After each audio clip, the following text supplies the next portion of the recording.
All right, let's dive in. Today, we are cracking the code on one of the trickiest, most consistent parts of the SAT reading section. That's the vocabulary and context question. Think of this as your ultimate guide to turning what feels like a total guessing game into a source of guaranteed points. You know, you can almost hear the SAT asking you this directly. This really is the core challenge. The people who make the test know you've studied vocabulary, so they're not testing if you know a word. They're testing if you can figure out which version of that word they're using. And believe me, that is a whole different ballgame. So, the very first and most important thing we have to do is completely reframe how we look at this. You have to stop thinking of these as vocabulary questions. They're not. They're actually logic puzzles that are just disguised as vocabulary questions. And once you see the puzzle for what it is, well, you can solve it. Okay, let's get official for just a second. This is the formal definition right here. But the key phrase, the one you need to tattoo on your brain, is not its dictionary definition. The second you fall back on the first definition that pops into your head, you've walked right into the trap they set for you. And this illustrates the problem perfectly. Take a super simple everyday word like charge. I mean, without a sentence around it, it's basically meaningless, right? Are we talking about a criminal charge, a credit card charge, a military charge, being in charge of something, or an electrical charge? The word itself tells you absolutely nothing. Only the context can give you the real answer.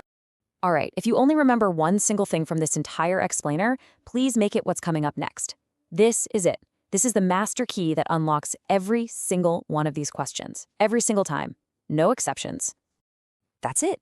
It's that simple. Context is always greater than vocabulary.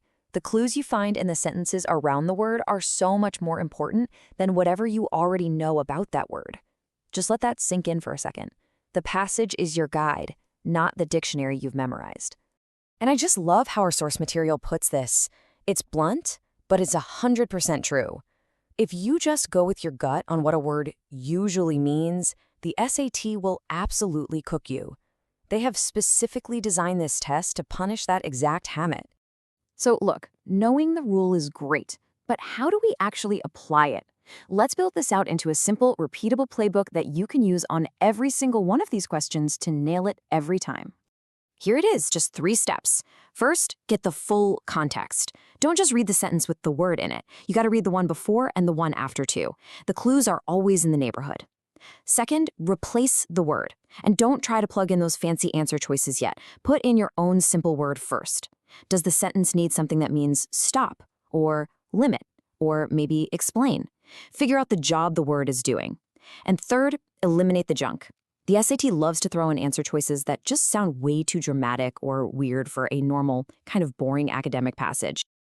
Okay, now for the fun part, let's pull back the curtain and take a look at the SAT's playbook. Because once you can recognize their favorite tricks, they lose all their power. This is your official scouting report. You'll find they really only have 3 main traps they set over and over again. The first is using a familiar word with a weird meaning. The second is an emotional answer choice in a totally neutral passage.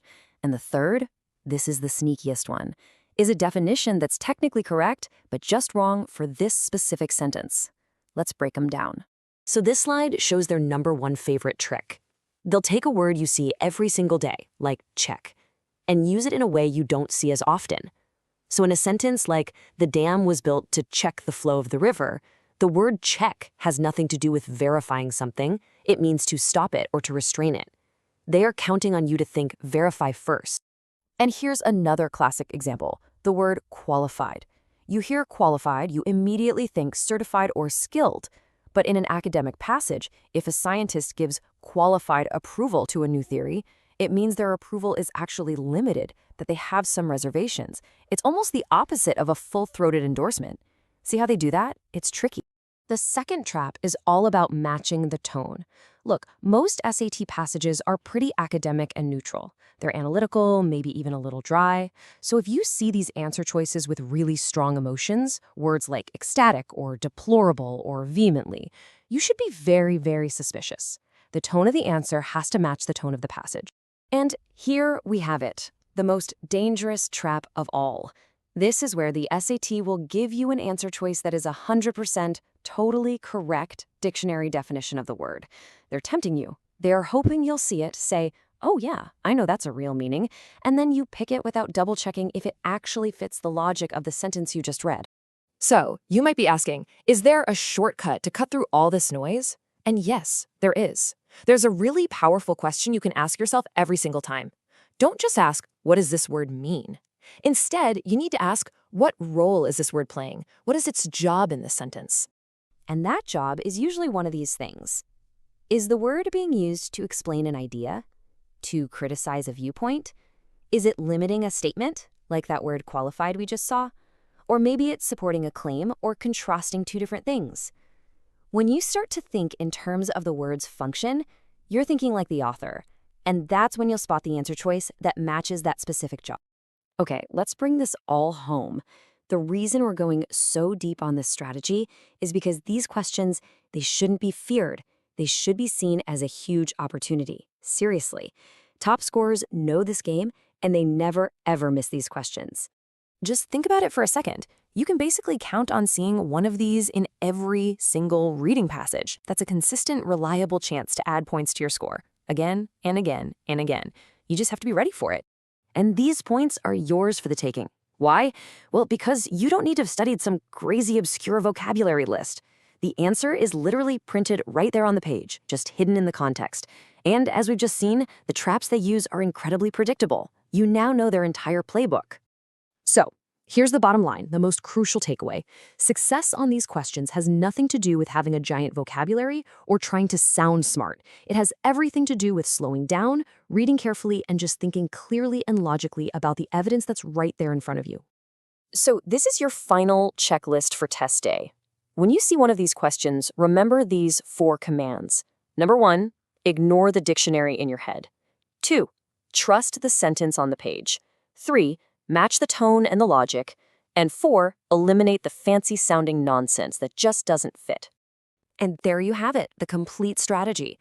Now you see the puzzle, you know the rules, and you can spot the traps from a mile away. The SAT's word game is no longer a source of anxiety, it's a source of points. It's a game you can now win every single time.